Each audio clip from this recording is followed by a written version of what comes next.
thanks for agreeing to this interview. Well, of course, it's an honor, truly. Alright, so why don't you tell me a bit about yourself? Okay, well then, for those who don't know, I am Edwin Hubble. I'm the discoverer of the infinitely expanding universe, and also, well, as my name suggests, Hubble's constant, which can't really hide from that, can I? So, why don't you tell me a bit about your background? Okay, so, well, I was born in Marshfield, Missouri on November 20th, 1889. And, what do you say started your love and inspiration for astronomy? I gotta say, it was during my 8th birthday party when my grandfather gave me his telescope, and instead of preparing for the next day, celebrating the party, I spent the entire night just looking up at the night sky. So, tell me a bit more about your background. Well, in school, I was always a smart kid. I got A's in all my classes, as one may expect, but something that they may not expect is that during my high school years, I was a bit of a jock, and at Wheaton High School, I actually set the Illinois state record for the high jump, which is a fun thing I like to bring up. Thanks for saying wow. Then after that, I would spend my undergraduate years at the University of Chicago, still in Illinois, but then my father, he really wanted me to study law, so I would actually go across the pond into the University of Oxford out in Europe, And then I would be there for 2 years until I received the terrible news that my father had become ill. And then I wanted to see him really badly, but he was very determined that I stayed in Oxford to continue my studies. He didn't want to mess anything up. And well, I would keep doing that until he sadly passed away. But that's kind of when I realized that I don't want to pursue his dreams, but I'd rather pursue mine instead. So I went back over to the States, and then I would reside in Indiana, where I would have a small job as a high school teacher, New Albany High School. I would teach physics, Spanish, and I would also be the basketball coach. And well, I mean, the students, they loved me there. I was one of the most popular teachers, but then I didn't really feel happy myself. So, what did you do after that? Well, that's when I contacted the astronomy professor at the University of Chicago, where I went for my undergraduate years. His name was Forrest Ray Moulton, and I asked him for some graduate work, and that would lead into my, re-entering of the field of astronomy, and then inevitably I would get my PhD for astronomy at that exact same university. It's kind of like a whole circle thing. Right. Yeah, and then from there I plan to go to Mount Wilson for their observatory, right? But then before that, the war started, World War I, I would then, I signed up for that, and I would be there for about a year. I never got into any fights, but I was willing to, just so people would know. And then after that, I was able to actually go and do my actual work at Mount Wilson Observatory. So, why did you choose Mount Wilson? I mean, it's all the way in LA. Okay, well, there's a very specific reason I chose it, and that's because in Mount Wilson's observatory, right, it has at the time, it has the world's largest telescope, the 100-inch Hooker telescope, and it just allows us to see so much, and I couldn't miss upon an opportunity like that. So, what did you do with the telescope? Okay, so while I was looking through the telescope, right, I was looking at the Andromeda Nebula, and what I discovered were Cepheid variable stars. The Andromeda Nebula, isn't that a galaxy now? Okay, well, to get into that, we're going to have to describe it as Cepheid variable stars. So, Cepheid variable stars are something that was discovered by Henrietta Leavitt, where basically it's a constantly pulsating star. It's something that constantly expands and contracts just consistently over and over. And using that, we can find the luminosity. Luminosity? Isn't that like the same thing as brightness? Okay, well, no. So basically, brightness is just how bright something is from wherever you are. Like, the brightness of that thing is just relative to where you are viewing it, like right there.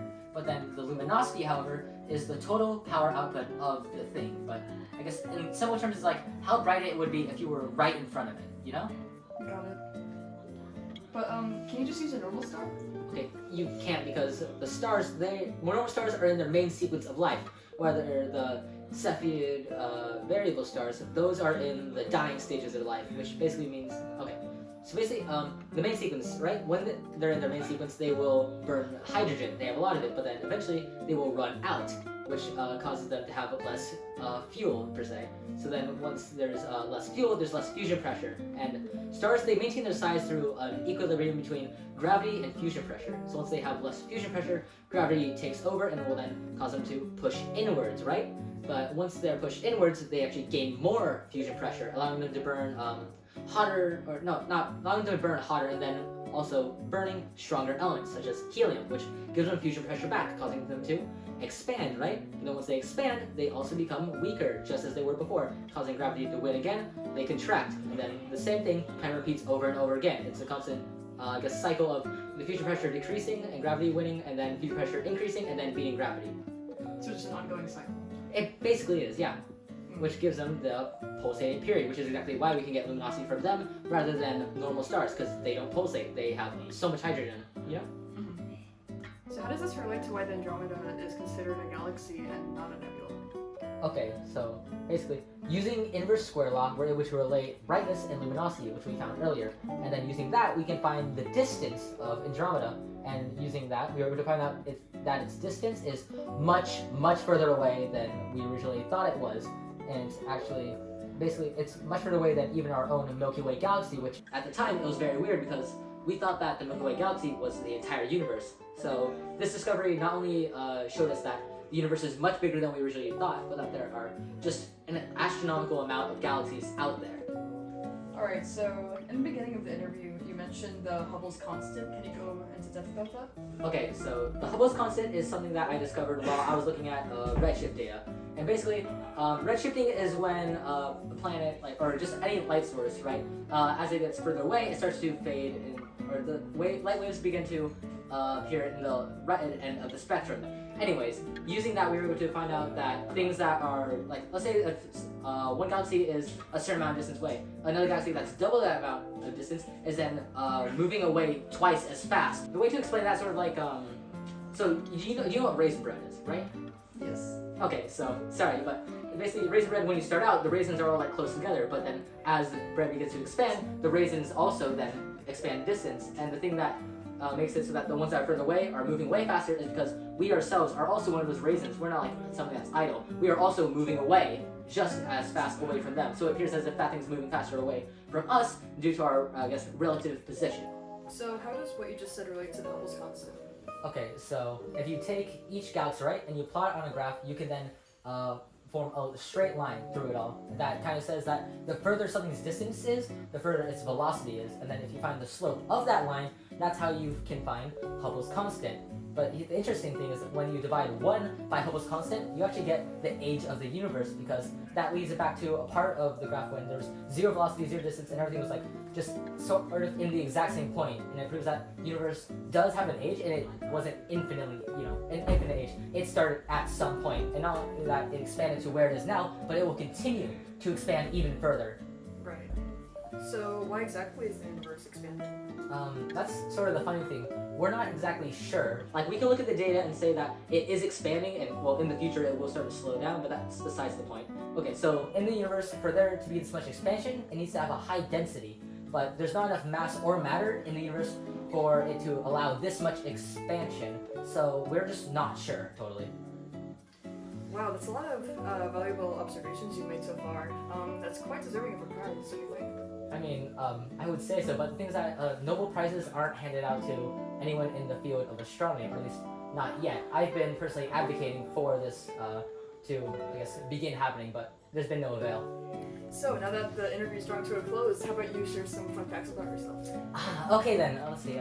Well, I guess my main hobby is book collecting, mainly about the history of science. I'm a big fan of that. That's so you. You're sort of centric like that. I would say I'm built different from the other astronomers, I'm a bit quirky like that.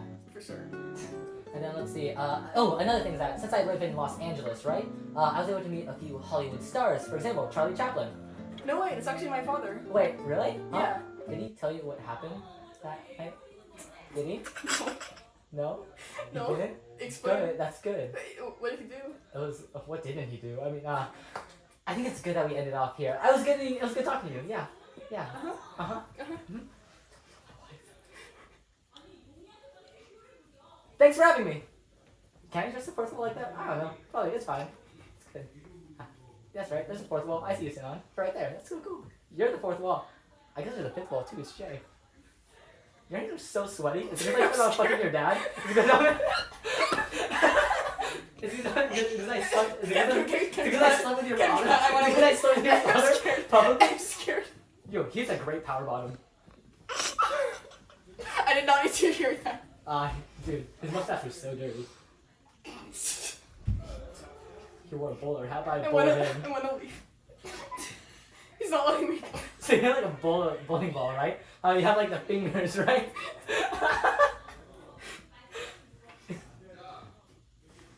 Okay, well, it was great meeting you. Yeah, I agree. Now, who's next for my interview? Do you want it? You want it next? I can interview you next. I'm gonna psychoanalyze you, Jay.